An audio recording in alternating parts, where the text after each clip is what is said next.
मोहन घर में अकेला था। पूरा घर उसको काटने को दौड़ रहा था।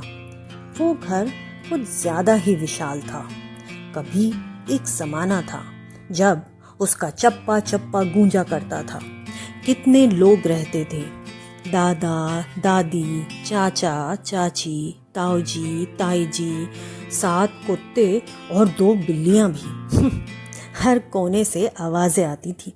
2 पल शांति के चाहो तो कभी नहीं मिलते थे। एक के बाद एक कार्यक्रम चलते ही रहते थे। ना ही किसी को फुर्सत थी और ना ही काम। अजीब है ना, काम भी नहीं था और फुर्सत भी नहीं। लेकिन यही सच है, इतना बड़ा परिवार होने की वजह से फुर्सत नहीं मिलती थी।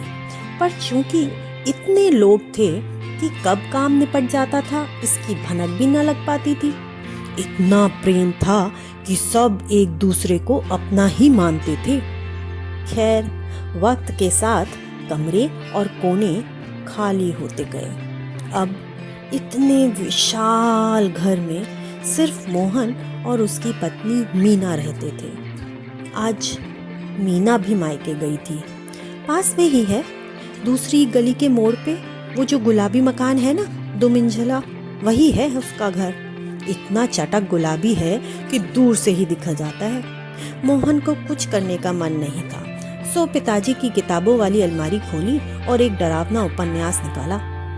वो परछाई नाम से ही वो खिंचा चला गया। किताब उठाई और बरामदे में पंखा चलाकर बैठ गया। सामने गलियारे से होते हुए ही दरवाजा था और उसके पार उनका बागीचा। चिड़ियों की मनमोहक आवाजें कानों में संगीत सा बजा रही थी।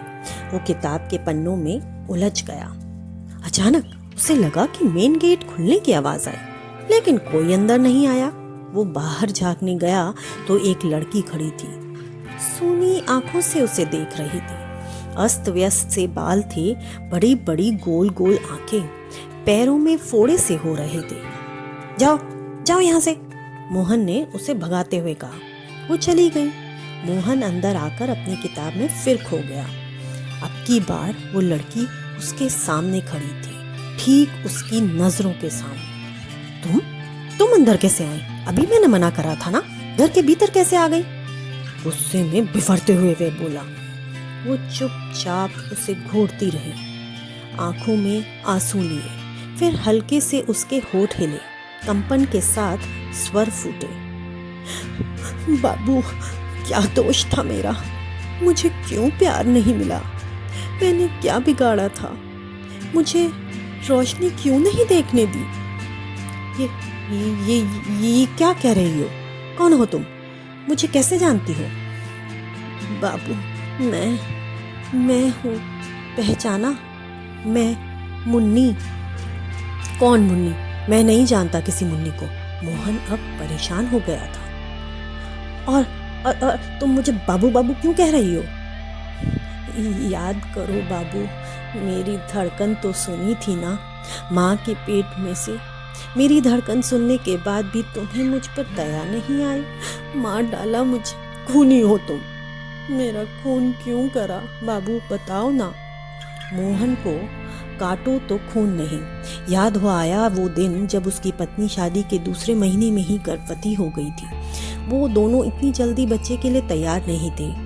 डॉक्टर ने दोनों को बच्चे की धड़कन सुनाई थी कि शायद उसे सुनकर दोनों अपना इरादा बदल दें, लेकिन वो दोनों माता पिता की जिम्मेदारी उठाने को इतनी जल्दी तैयार नहीं थे। गर्भपात करवा लिया। उसकी सजा आज तक भुगत रहे थे। न जाने क्या नजर लगी, या प्रभु ने उनके खून की सजा यही दी कि वो फिर कभी गर्भ धारण नहीं कर पाई। कितने इलाज करवा लिए, कहीं रोशनी की किरण नहीं दिखी। लेकिन वो तो 20 साल पुरानी बात है, तुम कैसे जानती हो? वो तो पैदा भी नहीं हुई थी। तो सिर्फ हमारी डॉक्टरनी ही इस बात को जानती है। कौन हो तुम? मोहन घबराते हुए बोला। बाबू, मैं वही मुन्नी हूँ। याद है विदा करते कहा था तुमने कि अभी जाओ मुन्नी, बाद में हम तुम्हें बुलाएंगे। मुझे बहुत गुस्सा आया था अपनी मौत पर। तुमने मेरी जिंदगी में अंधेरा करा और मैंने तुम्हारी। इतना कहे वह वापस जाने को मुड़ी। मुन्नी, मेरी मुन्नी, रुक जा मुन्नी, माफ कर दे मुझे, माफ कर दे, रुक जा, रुक जा, रुक। मोहन जोर जोर से मिन्नतें करने लगा और आवाजें लगाने लगा। तभी अचानक जैसे जोर से धक्का लगा हो उसे, वह गिर पड़ा। उसकी आंख अब खुल चुकी थी, पसीने से तरबतर था। मीना उसको झकझोर कर उठा रही थी। ये क्या बड़बड़ा रहे हो तुम नींद में? नींद में? मोहन सपना देख रहा था, लेकिन उस सपने में उसको नींद से जगा दिया। उसका ज़मीर उसको झंझोड़ रहा था। प्रायश्चित करने का समय है, उसकी अजन्मी बेटी की आत्मा की शांति के लिए। पाप, हाँ, घोर पाप हुआ था उससे।